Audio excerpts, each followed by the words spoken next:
souhaite la bienvenue dans la séquence du séminaire du Centre d'Alembert sur coopération et compétition sportive, quelle sélection. Vous avez pu voir que sur le programme, on avait mis le pluriel à certains endroits. Alors je vais me présenter en quelques mots. Dominique Charrier, je suis donc maître de conférence ici et je travaille sur les politiques publiques dans le domaine du sport et j'ai eu plaisir à organiser cette séquence avec un certain nombre d'intervenants, notamment des intervenants d'Orsay que je vous présenterai après. Et on va voir dans un premier temps un intervenant, donc Manuel Le Chotet, venu du Centre lillois d'études et de recherche sociologiques et économiques de Lille. Bienvenue en STAPS, je dis un mot sur les STAPS, peut-être que tout le monde ne sait pas bien ce que c'est. C'est une UFR qui a donc une activité de formation et de recherche comme toute évidemment, et qui travaille en particulier sur un sujet central autour des activités physiques et sportives et artistiques. Et à ce titre, nous avons la chance et la difficulté de regrouper, je vais le dire trop vite, mais pour le dire en une phrase, tous les champs disciplinaires, à la fois la physiologie, la psychologie, les sciences sociales et bien d'autres. Avant de vous présenter le programme et les différents intervenants de cet après-midi, je vais donner la parole à Julien Gargani, qui est donc, directeur du Centre d'Alembert. Bonjour à tous. Cette année, le Centre d'Alembert organise des séminaires sur la thématique de la sélection. On a déjà organisé 2 séances, une avec la biologie, une autre avec les sciences de l'éducation. Cette 3e séance qui sera avec les STAPS. Et puis, 2 autres séances sont prévues. L'une la semaine prochaine, le 25 mars, autour de la sélection des missions spatiales, où on s'intéressera à la sélection, à la fois des sujets techniques, mais aussi sur des aspects techniques et les conséquences qu'a cette sélection sur les programmes de recherche. Et puis une autre séance qui sera organisée avec des collègues informaticiens sur la sélection des données. Et puis, d'ores et déjà, vous pouvez inscrire dans vos agendas que le 22 mai, il y aura un colloque sur la sélection dans l'enseignement supérieur et dans le monde de la recherche. Et donc, cette séance d'aujourd'hui sur la sélection est plus tournée au niveau du sport, de la compétition, et je redonne la parole à Dominique Charrier. Merci. Alors simplement pour vous dire que nous avons cet après-midi un format visiblement assez original dans les séminaires du centre, puisque nous avons un premier intervenant qui va donc ouvrir notre séance par une intervention de 30 minutes à peu près, Manuel Le Chotet, puis nous aurons ensuite une table ronde avec donc Anaïs Boyon qui est professeur en STAPS ici, qui est au premier rang, et qui sera accompagnée par 2 donc, étudiants en thèse, Ariane Gant, je ne sais jamais comment on dit, Gant, pardon, et Guillaume Corot, qui vont aussi donc intervenir pendant cette table ronde en 2e temps. Voilà. Eh bien, il est temps pour moi de me taire pour l'instant. Je donne la parole à Manuel Le Chotet, qui est professeur de sociologie, je le disais, à Lille, qui connaît Orsay, puisque je crois me souvenir qu'il a fait quelques temps ici, donc à l'UFR STAPS. Et puis la première question qu'on posera souvent d'ailleurs cet après-midi, c'est au fond quel rapport à la pratique sportive, parce que finalement, quand on est sociologue, par exemple, on travaille sûrement pas sur le sport par hasard. Oui.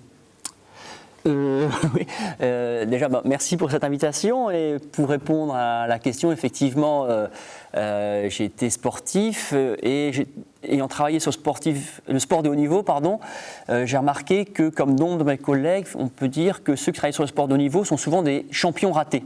C'est-à-dire, on a aspiré à être des bons champions. Donc, moi, c'était dans le domaine de la course à pied. Les résultats n'ont pas tout à fait été à la hauteur de ce qui était escompté.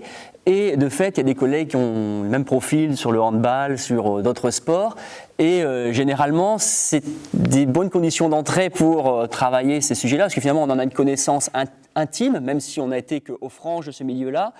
Voilà, ça suffit bien souvent aussi à s'interroger, évidemment, pourquoi eux et pas moi? Pourquoi se fait-il que d'autres que moi ont réussi? Et c'est souvent au fondement finalement des interrogations comme ça personnelles, à condition de les transformer en des questionnements plus systématiques, peuvent être à la base de travaux comme ceux que j'ai pu réaliser. Alors, pour en revenir sur le thème du jour, et un bon sportif, on a donc lancé le chrono, voilà, c'est ça. Pareil, J'étais un ancien athlète et de fait, il m'était pas entré en temps difficile de vivre sans chronomètre.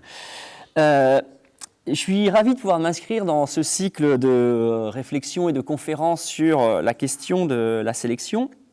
Il me semble que le sport fournit un très bon levier pour réfléchir à la sélection, et ce, en vertu d'un constat simple. Ce constat, c'est le suivant, c'est que le sport est souvent vu comme étant le lieu, on va dire, d'une sélection parfaite.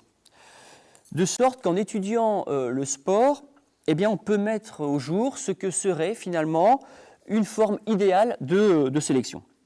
Alors, pour commencer, je vais expliciter un petit peu cela. Qu'est-ce qui permet de dire que le sport serait le lieu d'une sélection parfaite? À mon avis, il faut évoquer ici plusieurs éléments. Premier d'entre eux, c'est que le sport est fondé sur le principe de l'égalité formelle de tous les participants. Tout est fait en sport pour égaliser les chances des concurrents. Tous les concurrents sont, avant que la compétition ne débute, sur la même ligne de départ. Tous vont être confrontés à la même épreuve et avec les mêmes règles, avec les mêmes équipements. Alors, il y a certes parfois des controverses. Alors, par exemple, je pense qu'Ariane reviendra là-dessus, mais par exemple les moteurs électriques dans les vélos, ce genre de choses. Donc, voilà, des gens qui trichent. Mais déjà, statistiquement, c'est quand même relativement minoritaire. Et d'autre part, le fait même que ces faits suscitent une telle critique, et des critiques unanimes, montrent bien que ces faits contreviennent à un principe fondateur du sport qui repose sur le principe de l'égalité formelle de tous les concurrents. Donc ça, première caractéristique. Deuxième caractéristique, deuxième élément, c'est qu'on a affaire à un espace dans lequel il y a un règlement universel.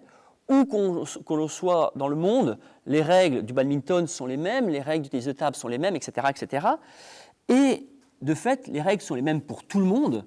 Et il y a un garant, donc l'arbitre, le juge, qui est chargé de faire respecter ces règles.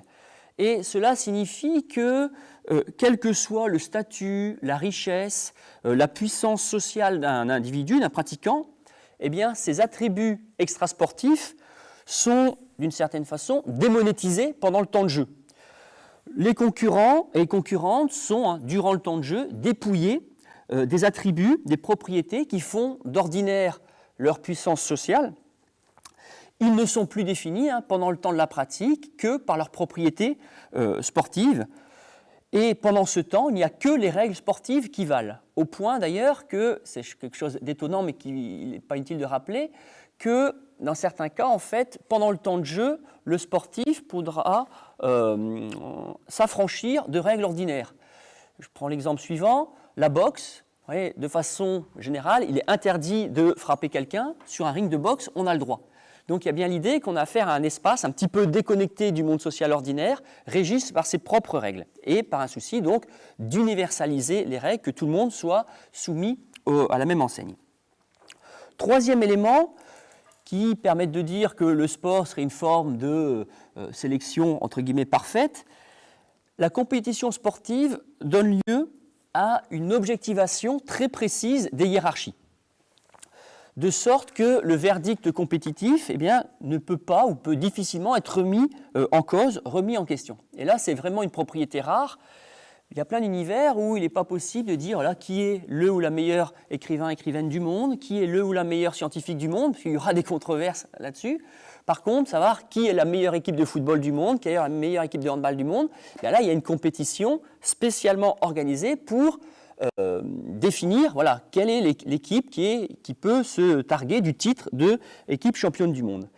Ça, c'est particulièrement net dans des sports comme l'athlétisme, la natation, qui sont des sports qui se déroulent dans des conditions standardisées et qui font l'objet d'une performance très précisément mesurée, de sorte qu'on peut dire voilà, quel est le 728e meilleur performeur mondial de tous les temps sur 1500 mètres. Voilà, on a des listes, voilà, donc il y a vraiment une objectivation extrêmement précise de la performance. Mais même dans des sports où on n'a pas d'indicateur, d'étalon aussi précis, eh bien, tout est fait pour faire en sorte que les verdicts compétitifs soient le moins contestables possible. Alors, bien sûr, c'est jamais parfait, mais le fait est que les organisateurs de compétitions sportives sont engagés dans une quête perpétuelle de la plus grande justesse du résultat final. Donc, voilà, on peut dire que l'ensemble de ces caractéristiques, donc égalité formelle des concurrents, universalité du règlement et justesse ou quête de justesse du verdict final, eh bien, conduit à voir dans le sport un espace de compétition qu'on pourrait dire pur, c'est-à-dire que l'espace sportif consacrerait les plus performants qui accéderaient naturellement au sommet de la hiérarchie sportive. Et c'est à ce titre que la compétition sportive est souvent érigée en modèle, en tant que cette compétition mettrait en forme un type de sélection fondamentalement juste. C'est parce qu'il permettrait aux plus talentueux de briller, sans qu'existe d'entrave à leur succès, que le sport donc, serait le siège d'une forme de sélection parfaite. Certains y voient même un lieu de sélection naturelle, produisant un ordonnancement discriminant les plus aptes des autres, un lieu de sélection naturelle qui produirait une hiérarchie qui distingue donc les vainqueurs et les vaincus. Et c'est cette lecture générale que je voudrais aujourd'hui interroger. Et pour cela, je vais essayer de montrer ce qui sous-entend cette lecture et essayer de mettre au jour quelles en sont les implications. Et pour cela, je m'appuierai sur différents travaux de sciences sociales que d'ailleurs je n'aurai pas forcément le temps de citer, mais je pourrai y revenir lors des temps d'échange qui suivront l'exposé. Alors, je commence avec le premier présupposé associé à la lecture qui assimile le sport à un lieu de sélection naturelle. Alors, ce présupposé amène à voir la façon dont est structurée la compétition sportive comme un mode d'organisation spontané, comme un mode d'organisation naturelle. Alors, c'est une lecture très prégnante qui conduit, par exemple, à dire de tout temps, l'être humain a couru, de tout temps, il a cherché à se confronter à d'autres lors d'épreuves physiques. On en déduit alors que rien ne serait plus naturel que de chercher à devancer quelqu'un lors d'une épreuve sportive. C'est là une lecture réductrice, trompeuse, qui conduit à passer sous silence le fait que la compétition sportive, telle qu'on la connaît aujourd'hui, est une invention récente qui date globalement du XIXe siècle. Alors, il y avait certes des pratiques physiques avant cela, mais elles étaient très différentes du sport moderne tel qu'on le connaît aujourd'hui et tel qu'il s'est structuré dans l'Angleterre victorienne. Il a notamment été montré par Norbert Elias que les principes qui organisent les modes d'affrontement propres au sport épousent les valeurs de l'époque dans laquelle elles se structurent, notamment l'idée de l'égalité formelle de tous les concurrents. Ça, ce n'était pas forcément possible avant l'Angleterre du XIXe siècle. De même, l'idée que c'est sur la base d'une compétition réglée que vont se définir les honneurs est elle aussi indissociable du contexte dans lequel émerge le sport moderne. Alors, pour illustrer un petit peu les choses et les incarner davantage, je vais vous prendre un exemple concret tiré d'un travail mené par Gérard Bruand et qui concerne la course à pied. Il nous paraît aujourd'hui évident en athlétisme que tous les concurrents sont placés sur la même ligne de départ. On a du mal à imaginer qu'un autre mode de fonctionnement serait possible. Or, le travail historique mené par Gérard Bruand montre que son fonctionnement qu'on prend aujourd'hui pour évident, pour naturel, est en fait un produit historique. C'est un produit historique qui s'est imposé au prix de luttes pour faire valoir ce mode d'organisation comme étant le mode d'organisation légitime. Il y avait à l'époque, donc ici c'est fin 19e, début 20e, si on prend le cas français, il y avait d'autres modes d'organisation, comme celui par exemple de la course à handicap. Savoir que les concurrents ne faisaient pas tous la même distance et en fonction des résultats de la compétition précédente, eh bien, le plus performant lors de l'édition précédente eh bien, faisait une distance plus grande que ses concurrents. C'était alors un mode de pratique qui existait, qui était basé sur les courses hippiques, qui était très populaire dans tous les sens du terme.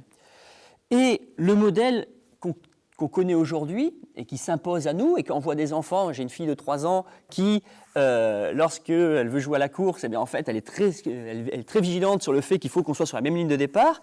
Eh bien, le modèle qu'on connaît aujourd'hui, qu'on prend pour naturel, est en fait un produit historique qui a dû s'imposer contre d'autres modèles, d'autres façons de voir les choses.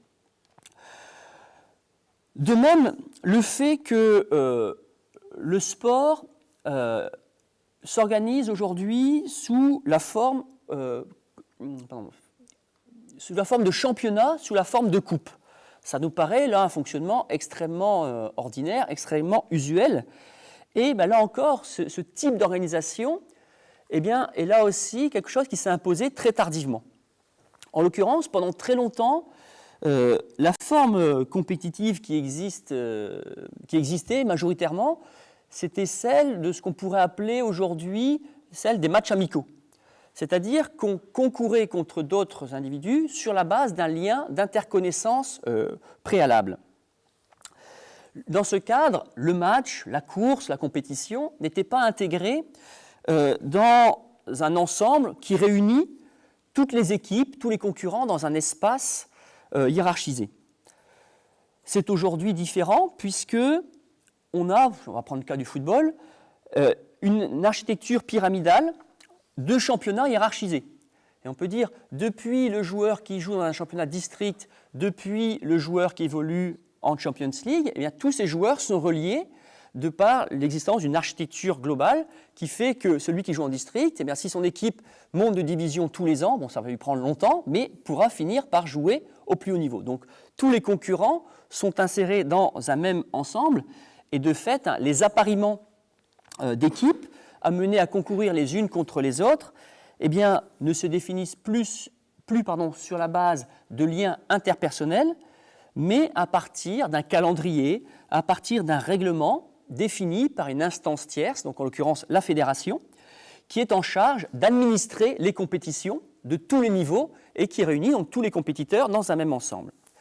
Et cette intégration compétitive eh bien, est indissociable de l'existence de groupements, donc en l'occurrence les fédérations, je pense que Guillaume nous en parlera tout à l'heure de ces fédérations, enfin en tout cas d'une partie d'entre elles, eh bien, des fédérations qui ont réussi à s'imposer comme les autorités organisant la pratique du sport et jouissant du monopole dans la délivrance des titres sportifs. La fédération, c'est elle qui a le monopole dans le titre, la définition, voilà, qui est champion de France, c'est la fédération qui a le pouvoir de définir qui est le champion de France ou la championne de France. Alors, je n'ai pas le temps d'entrer dans les détails ici encore, mais je veux insister sur le fait que ce mode de fonctionnement ne s'est pas imposé de lui-même, il a là encore une genèse sociale dont on peut rendre compte. Il en va de même avec d'autres éléments centraux dans l'organisation de la compétition sportive, comme le fait qu'il existe eh bien, des classes de concurrents suivant le poids, ou dans tous les sports ou presque, une division binaire entre les hommes et les femmes. Alors là encore, j'y reviens pas, mais je pense qu'on aura le temps de discuter de cela lors de nos échanges. Ce que je voulais indiquer ici, c'était que voilà, le mode de sélection qui est à l'œuvre dans le monde sportif n'a donc rien d'évident ni de naturel.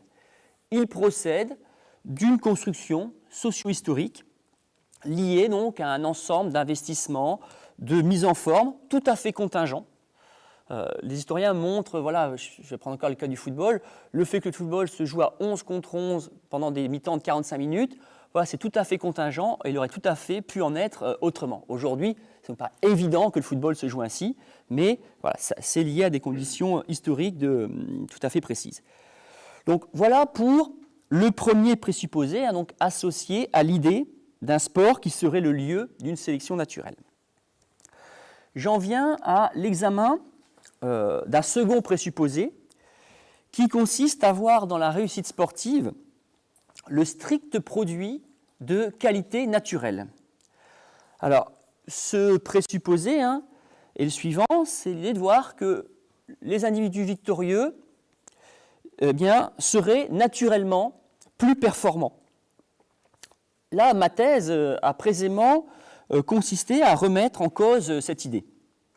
Alors, pour entrer un petit peu en détail, elle portait sur les coureurs à pied africains qui dominent sans partage dans les épreuves de demi-fond et de fond depuis les années 80. Pour rendre compte de cet état de fait, l'argument qui est systématiquement invoqué, c'est le principe d'une supériorité constitutionnelle de ces coureurs. Voilà, ils seraient dotés de propriétés physiologiques qui les avantagent dans les épreuves de longue durée. C'est parce qu'ils seraient naturellement dotés de qualités d'endurance exceptionnelles qu'ils remporteraient les compétitions, championnats du monde, Jeux olympiques. Cette interprétation se justifie a priori d'autant plus qu'on a affaire à un sport, la course à pied, qui est souvent lui-même décrit comme étant le plus naturel qui soit, en tant qu'il utilise une donnée de base de la locomotion humaine, à savoir courir, et aussi il est sans coût, donc voilà, partout dans le monde on peut courir, ça suppose très peu de moyens. Et donc ces éléments seraient donc la preuve que ceux qui réussissent dans ce sport, c'est bien parce qu'ils sont naturellement les plus doués. Alors, je n'ai pas le temps de vous faire le détail de la démonstration du caractère infondé de cette lecture, mais je vais néanmoins évoquer quelques éléments. Dans le livre que j'ai tiré de la thèse, qui s'appelle « La construction de talent », j'essaie de montrer que la réussite sportive, donc des populations étudiées, même si je me suis focalisé sur le cas des Marocains, procède d'un ensemble de conditions socio-historiques. Et tant que ces conditions socio-historiques sont réunies, ces populations sont sur le devant de la scène. Quand ces conditions ne sont plus ou ne seront plus réunies, ces populations n'auront sans doute plus le même niveau de performance. J'en veux pour preuve que j'avais travaillé spécifiquement sur le cas des Marocains. Du milieu des années 80 au milieu des années 2000, le Maroc est le deuxième pourvoyeur mondial de médailles dans les épreuves de demi-fond et de fond, derrière le Kenya mais devant l'Éthiopie. Depuis 2005, plus aucun Marocain ne brille au niveau international. Donc, c'est intéressant de se dire, dans les années 90, pour expliquer le succès des Marocains, on dit les Marocains sont naturellement plus doués. Si c'était cet élément qui était au principe de leur succès, alors les Marocains devraient toujours être performants aujourd'hui. Or, plus aucun Marocain ne réussit aujourd'hui, preuve qu'on a bien affaire à...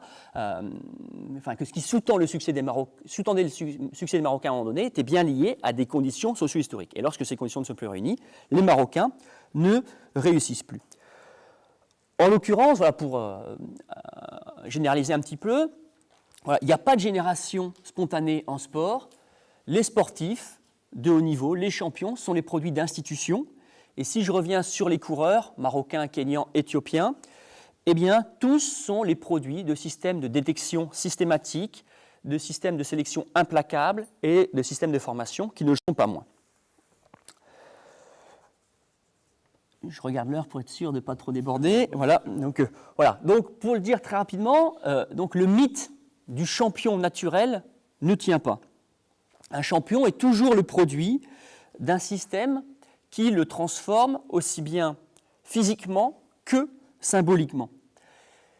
Donc sur l'aspect physique, on se doute, il faut des qualités physiques particulières, il faut les avoir développées lors de l'entraînement. Mais on oublie souvent de prendre en compte que devenir un champion suppose aussi un travail symbolique particulier, qu'il faut des dispositions particulières pour s'engager dans la compétition.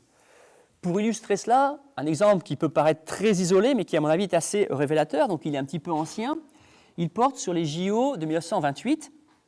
Lors de ces JO, le Mexique a aligné sur l'épreuve du marathon deux Tarahumaras, c'est-à-dire des Indiens issus d'un peuple connu pour ses traditions de course à pied et pour ses capacités d'endurance. En l'occurrence, dans ce peuple, il est ordinaire qu'on court plusieurs dizaines de kilomètres par jour, dès qu'on est enfant. Et l'idée qui présidait au choix de ces concurrents, c'est de dire, on a au Mexique une partie de notre population qui est Voilà, et fabuleusement endurante de par les conditions de vie et le mode de vie qui est le sien dans cette population. Ces deux coureurs ont pris part à la compétition, ils ont terminé respectivement 32e et 35e. À l'époque, il n'y avait pas beaucoup de monde qui prenait part au marathon, donc en fait, ils étaient plutôt dans les derniers. Donc, au-delà des résultats, il y a le résultat qui est intéressant. Mais ce qui est encore plus intéressant, c'est lorsque on a demandé à l'issue de la course ce que ces coureurs pensaient de cette course. Ils ont dit, mais ils n'avaient pas compris en fait ce qu'on leur demandait. En gros, à l'arrivée de la course, ils n'étaient pas fatigués. Avec l'idée que eux, ils avaient l'habitude de courir pendant très longtemps, mais l'idée de s'époumoner comme un dingue, je le dis de façon triviale, pour essayer de devancer d'autres concurrents n'avait aucun sens pour eux. Donc, ce qui était en jeu ici, ce n'était pas le fait qu'ils avaient moins de qualité physique que d'autres, mais qu'ils n'avaient pas les dispositions symboliques qui les rendaient susceptibles d'entrer dans la compétition sportive. Donc, un autre élément qui permet d'étayer que le mythe du corps naturel ne tient pas, c'est, s'agissant de mes athlètes marocains, lorsqu'il y avait des reportages télé sur les coureurs marocains dans les années 90 et début 2000, quand ils réussissaient, systématiquement, on voyait l'Atlas, donc les montagnes, etc. Et on voyait en gros des gamins qui courent après des chèvres. Donc l'idée, voilà, c'est au contact de la nature et en élevant des chèvres, etc., que ces coureurs vont développer, enfin ces gamins développent des qualités d'endurance exceptionnelles qui vont ensuite pouvoir exploiter sur les pistes du monde entier.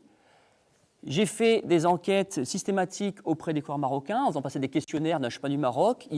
Les coureurs sont à 98% issus de villes et de grandes villes. Donc ce sont des urbains. Et les premiers entretiens que je faisais à des athlètes, je leur disais, mais alors l'école, vous y alliez comment? Parce qu'il y a un mythe sur lequel les Africains iraient à l'école en courant. Bon, je pourrais y revenir aussi. J'y allais en bus, je traversais l'école, etc. Donc le mythe du coureur naturel ne résiste absolument pas à l'analyse. Donc, ce que je voudrais dire là pour conclure, c'est que la réussite sportive, ne doit rien à des propriétés naturelles, mais doit beaucoup à un ensemble de conditions sociales, ce qui conduit donc à altérer sérieusement l'idée d'un espace sportif qui consacrerait automatiquement les plus doués naturellement. J'en viens maintenant au troisième présupposé induit par l'idée d'une compétition sportive naturelle. Alors, ce présupposé renvoie à l'idée que cette compétition récompense ceux qui le méritent le plus. Donc, le récompense ceux qui le méritent le plus, non seulement en leur distribuant les titres, champion ou championne olympique, etc., mais aussi en amenant à une concentration des gains économiques sur ces sportifs et ces sportives. En l'occurrence, quand on regarde les choses de près, le monde sportif donne lieu à une répartition très inégalitaire des gains. En gros, la majorité des profits est accaparée vraiment par une minorité de concurrents. C'est ainsi, par exemple, que si on prend le tennis, Federer, Djokovic ou Nadal sont multimillionnaires, mais à partir de la 300e place mondiale, les joueurs professionnels sont dans une situation de précarité, voire de très grande précarité, et au-delà de la 500-600e place mondiale, les joueurs perdent de l'argent à jouer au tennis. Donc, on voit qu'on a un univers dans lequel il y a une très grande inégalité dans la répartition des gains. On retrouve la même chose dans le football, on retrouve ça dans tous les sports. Voilà. En quoi ça fait écho aux questions qui nous concernent aujourd'hui? Il me semble que le lien qu'on peut opérer renvoie au rôle que joue la fiction d'une sélection parfaite dans le maintien de fortes inégalités en termes de reconnaissance, notamment matérielle, entre sportifs. Et ce rôle, en l'occurrence, est un rôle légitimant. Il me semble en effet que cette répartition aussi inégale ne peut perdurer et paraître inévitable à la quasi-totalité de ceux qui la commentent que parce qu'elle apparaît comme la résultante automatique d'une forme de sélection naturelle qui consacrerait donc les plus méritants, qui sont donc les grands vainqueurs d'une concurrence qui se veut parfaite. Ici, il est frappant de constater que sur ce plan, la théorie économique rejoint les explications ordinaires. Dans les deux cas, on considère que c'est la rareté du talent qui explique que tous les dirigeants de clubs chercheraient, par exemple, à s'approprier les joueurs les plus en vue. Ici, j'avais prévu, mais je vais accélérer un petit peu, j'avais trouvé une super citation de Zlatan Ibrahimovic, donc le joueur qui joue au PSG, et qui disait « C'est normal que je gagne 10 fois plus que d'autres joueurs parce que je suis 10 fois plus fort qu'eux. » Or, être 10 fois plus fort que quelqu'un, c'est quand même fort en fait. On peut dire, non, en gros, ce qui semble se passer, c'est un joueur qui est un peu plus performant que les autres va gagner beaucoup plus qu'eux. C'est-à-dire qu'il y a une disproportion entre les différences de revenus et les différences de capacité sportive. Mais de fait, j'ai essayé d'accélérer un petit peu. Tu peux prendre ton temps. Oui, bon, d'accord. Bon. Donc, selon cette lecture, c'est le marché finalement qui définit le prix d'un joueur, et ceci donc en fonction de son talent, perçu, talent comme d'autant plus incontestable qu'il est issu d'une sélection qui est considérée comme parfaite, comme juste.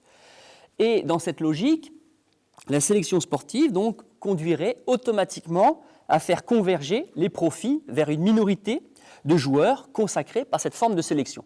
Donc il y a l'idée qu'il y aurait une forme d'adéquation à une sélection naturelle qui consacre les plus performants et que donc automatiquement les revenus convergeraient vers eux. Eh bien, ici, là encore, le détour historique permet de montrer qu'il n'en a pas toujours été ainsi. Et que, par exemple, un joueur comme Raymond Kopa, en 1963, fait une tribune dont le titre c'est « Les footballeurs sont des esclaves ». Donc, l'idée que les joueurs les plus en vue vont concentrer les gains sur leur personne est tout sauf évidente. Et là encore, c'est le produit d'un ensemble de conditions socio-historiques dont on peut rendre compte avec les sciences sociales.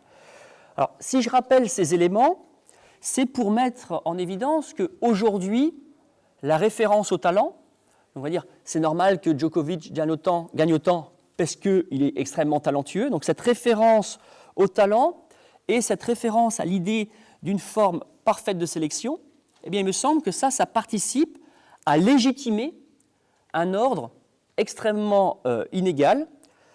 Ça contribue à légitimer une répartition très inégalitaire des richesses dans le monde sportif. Et on voit ainsi que le mythe d'une sélection naturelle dans le sport intervient donc comme un outil de légitimation des énormes inégalités de traitement dont le sport est le siège. Alors, en guise de conclusion, déjà rappeler ce que j'ai cherché à faire ici rapidement et peut-être trop rapidement. Voilà, l'idée, c'était vraiment essayer d'interroger le caractère idéal de la sélection sportive, le caractère qu'on lui prête, on lui prête un caractère idéal, donc le caractère idéal de la sélection sportive, en interrogeant successivement trois présupposés associés à cette idée. Donc d'abord, j'ai essayé de montrer que contre l'idée qui amène à voir la compétition sportive comme un mode d'organisation naturel, spontané, j'ai essayé de rappeler que cette compétition était un produit socio-historique et que donc elle n'avait rien d'évident. Ensuite, j'ai pris mes distances donc, avec l'image courante qui considère que les sportifs victorieux sont naturellement les plus doués, en montrant que la performance sportive a toujours une genèse sociale dont on peut rendre compte sociologiquement. Enfin, j'ai essayé, dans un troisième temps, d'interroger le rôle que joue la fiction du sport comme marché parfait, venant récompenser les plus méritants, en montrant que cette lecture conduit à légitimer des inégalités exacerbées en matière de traitement réservé aux sportifs et aux sportives. Et c'est fort de cette triple mise au point que je voudrais, vraiment en guise de vraie conclusion, réfléchir sur le sens que peut revêtir le fait de considérer la sélection sportive comme un modèle. Si la compétition sportive est un modèle, c'est, me semble-t-il, avant tout un modèle de darwinisme social ou de ce qu'on appelle le darwinisme social. Le sport est en effet le lieu d'une sélection généralisée qui vise à faire émerger une petite élite vers laquelle convergent toutes les attentions et tous les profits économiques. Il est frappant de constater que tout se passe comme si, dans le monde sportif, il n'y avait que les vainqueurs qui étaient dignes d'intérêt. Vous voyez, quand est-ce qu'on parle du biathlon à la télé? Quand il y a des Français qui brillent. Quand il n'y a pas de Français qui brillent, on ne parle pas du biathlon. Donc c'est vrai pour tous les sports. Je prends un exemple récent. Donc l'idée, voilà, qu'il n'y a que finalement les vainqueurs qui sont dignes d'intérêt. Donc on peut dire que le sport est un lieu dans lequel se donne à voir une sorte de culte des grands hommes. Et ici, le terme grands hommes n'est pas à prendre, enfin le terme homme n'est pas à prendre au sens générique d'être humain, hein, puisque lorsqu'on regarde les choses, il y a vraiment une très grande différence de traitement entre sportifs et sportives, que ce soit en termes de visibilité ou d'argent généré, voilà, les profits et l'attention est concentrée vers les hommes, donc vraiment culte des grands hommes. Mais au sein des hommes, il y a aussi une très grande égalité entre voilà, ceux qui sont les plus en vue, qui vont accaparer toutes les attentions et tous les profits, et tous les autres. Et donc, on peut dire que la sélection sportive conduit à porter au pinacle une poignée d'individus qui deviennent donc riches et célèbres, donc, et ceci au détriment de tous les autres concurrents.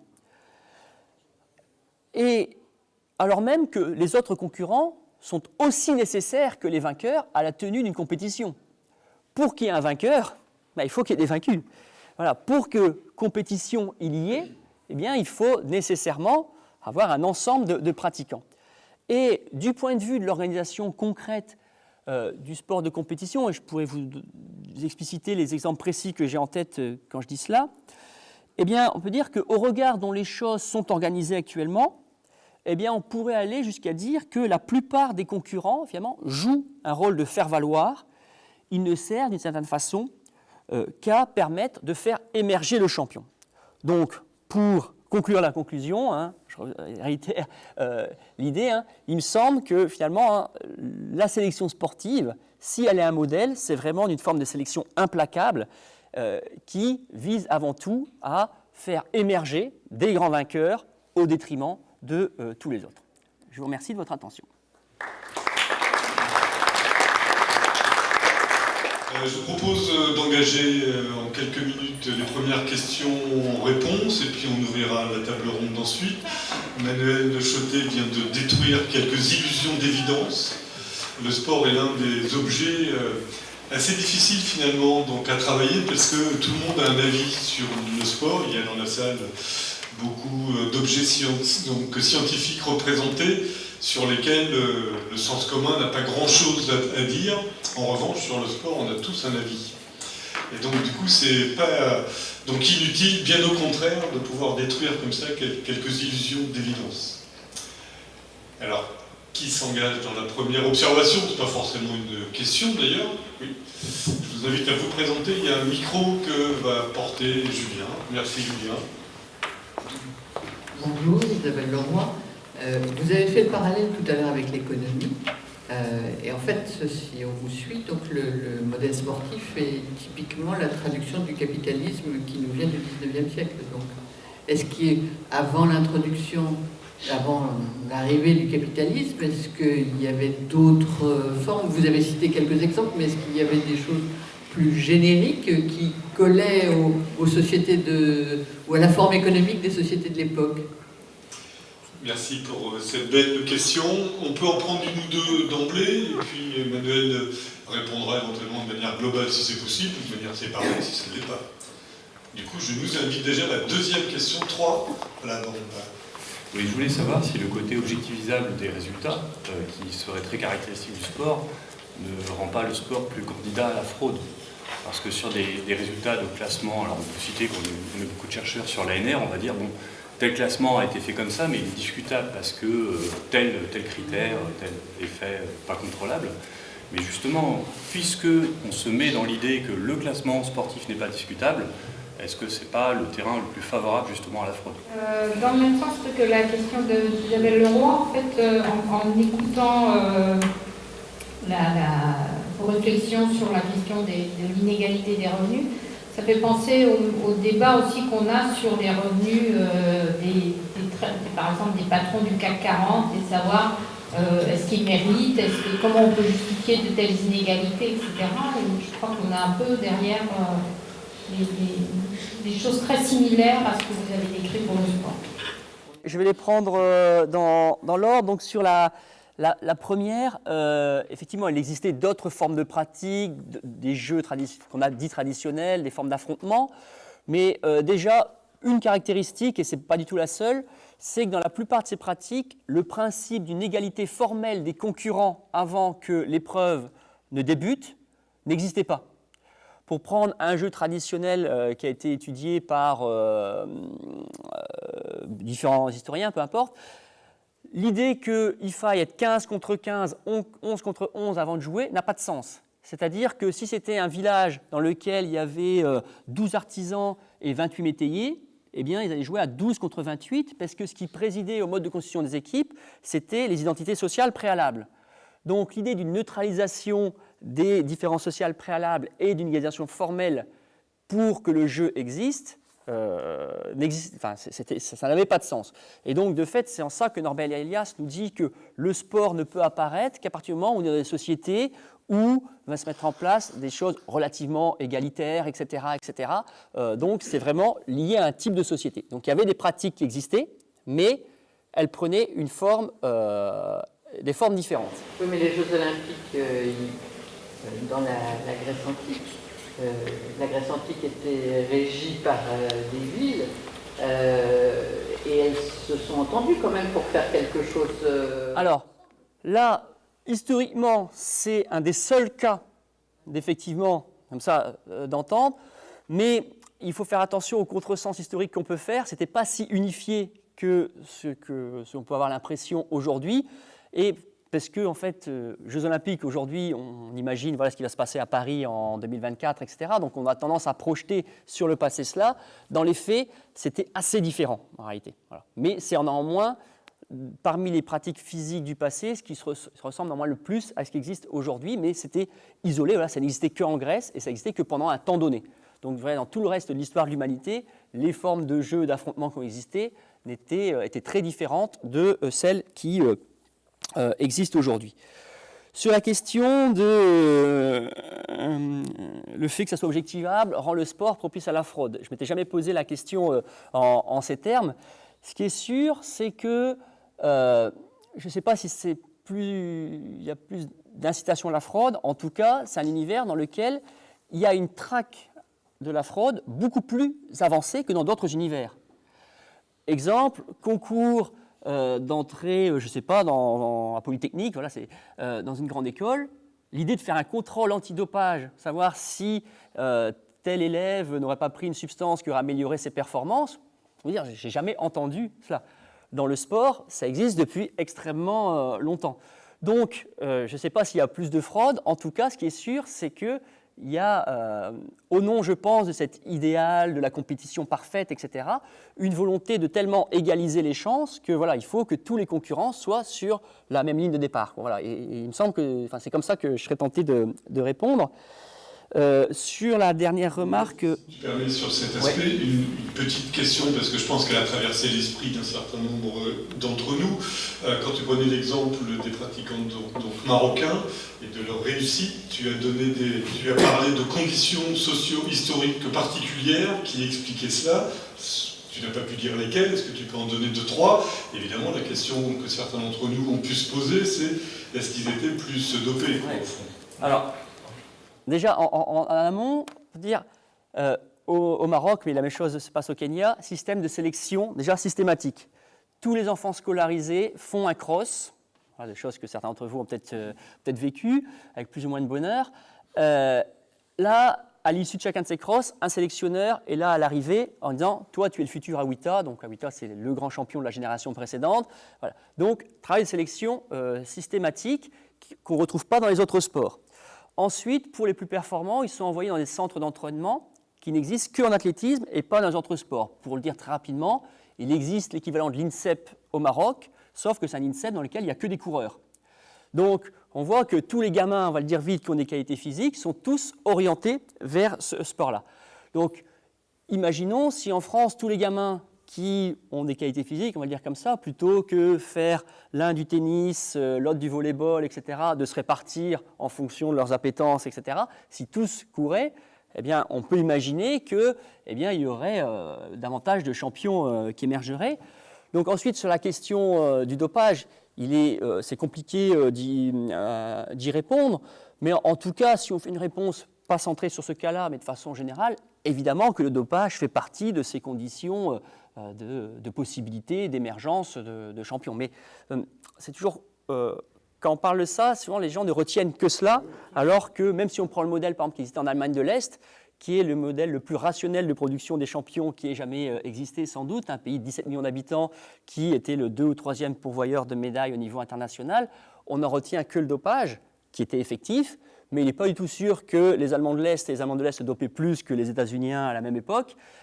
Et de fait, c'était vraiment un modèle systématique de production de champions et de championnes qu'on aurait, je pense, grand tort à résumer au dopage, ce qu'on a tendance à faire. Enfin, je pense que Anaïs pourra en dire 2 mots tout à l'heure.